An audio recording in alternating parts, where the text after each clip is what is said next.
balance. Balance will always be preserved. Kalman looked at him with great curiosity, but did not understand the words his grandfather was sharing with him. Now come, Kalman, grandfather said as he took him by the hand. We will witness the done Torah, just as the landlord will bear witness to his deeds. You see, even a man with everything can still have nothing. The two walked until they reached a small hada, a room where the congregation met. There were 3 of the 4 cliques or clans in the Dombrowa, each centering on a particular rabbi who was exalted.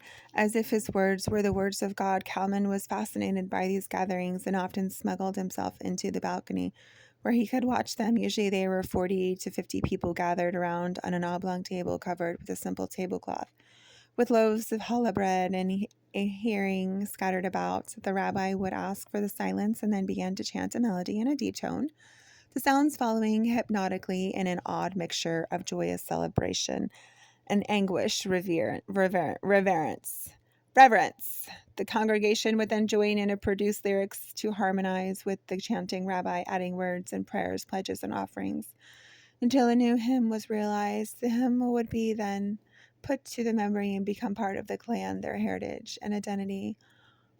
On the evening, however, the mood was foreboding and somber, more pressing and more mysterious than ever to Kalman.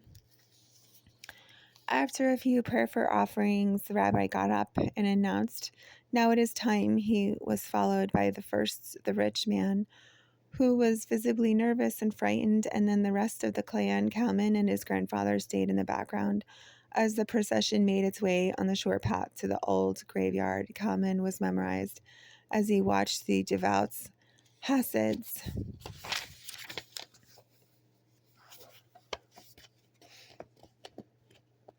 walk slowly in a single file, all dressed in black pants, black overcoats, and black top hats, as they made their way toward the cemetery to meet with the unique spirit of the dead man.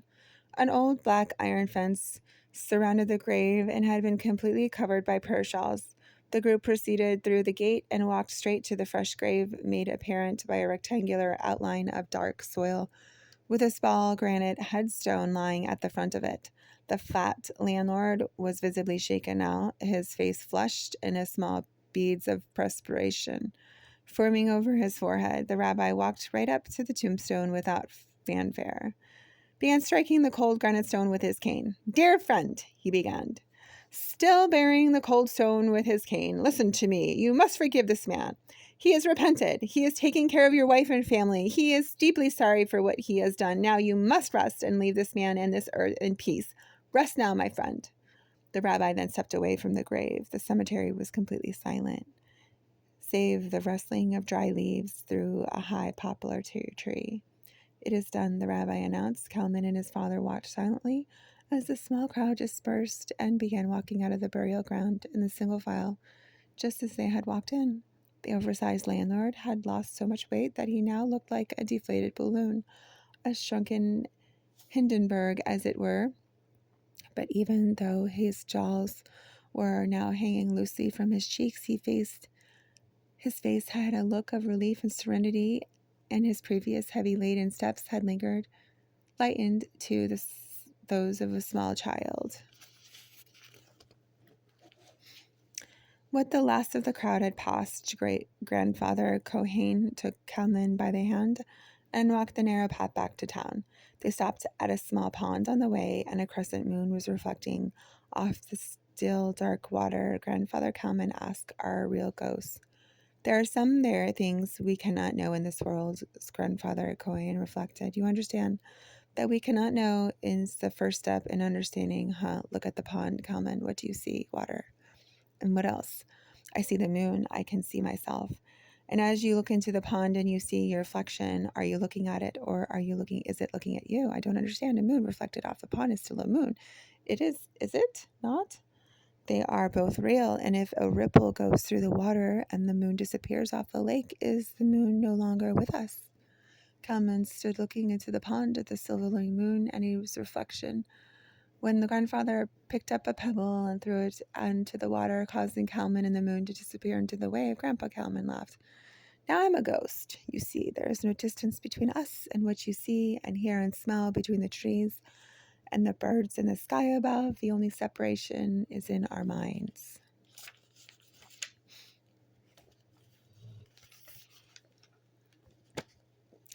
Grandfather Kalman continued to laugh. You speak to riddles in riddles. Perhaps, my dear boy, we are the ghosts, Grandpa said, with a smile as he patted Kalman on his shoulder. Sabbath and the Headless Chicken. Sabbath was the most special day of the week. Beginning at dusk on Friday, as the women of the house lit the Shabbat candles. Once the flames were burning, the women would make three sweeping gestures with their arms, pulling the light and smoke from the candle into their bosoms, inviting the warmth and spirit into their hearts and homes. They would then cover their eyes and say a prayer, after which challah bread would be broken with salt. Mr. Wilner and Fathers Kohen would then recite Kaddish, a prayer over wine sanctifying the day. Bitter week would then fade into memory, and the special day would begin, a day of family, serenity, and blessings. On the kitchen counter would lay the cheesecake, cinnamon cake, chicken, dumplings, and gefilte fish, a feast of the stomach as well as the spirit. People gathered in the main synagogue to listen to Ravu, the chief distinguished rabbi who was well known in Poland. The Ruv stood behind the Amud, a pulpit, and spoke plainly, mainly Yiddish and Hebrew, with a bit of broken Polish thrown in. Menorah candles illuminated the walls, which were covered with passages of the Torah written in Hebrew. As the honor rabbi spoke, Kalman would look at the Hebrew letters, and under the flickering of the light, the candles, they seemed to move back and forth on the walls as if the letters themselves were alive. In the middle of the synagogue was the Bima, the central pillar where the Torah was read, and to the north and that of the Holy Ark, and with the near Tamid, or eternal light, hanging over it. The Shabbat was the only true free day of the week, and was a day of friends and family and friends. Following the afternoon meal, the elders longed breathed a large oak tree with Kalman snuck out into the woods with his sister Sarah to crave their initials on the tree. After they finished their handiwork, they walked back out into the edge of their woods and entered a dry wheat field. A flock of crows rose up in front of them. Their black, skinny wings flapped wildly and sharp beaks.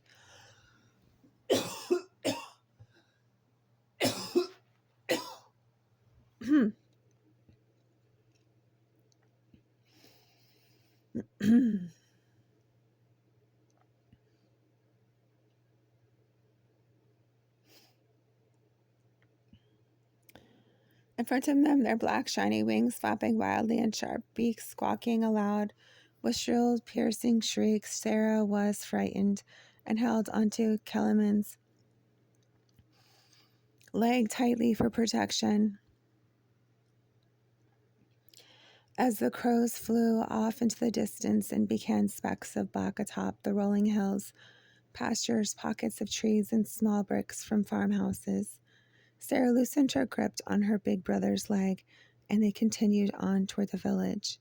When they reached the market square, they saw Grandmother Kohen walking steadily down the dusty road with one of the grandmother children holding a box of cholet, a dish made of peas and meat that they had picked up at the bakery.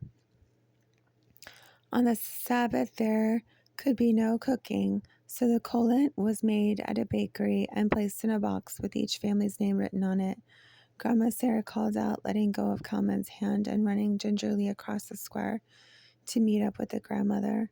Kalman followed the four. When they walked back home later in the afternoon, there were roughly 30 grandchildren at the whole house, all running to grandmother for nuts and apples, while grandfather sat and listened to their laughter. His heart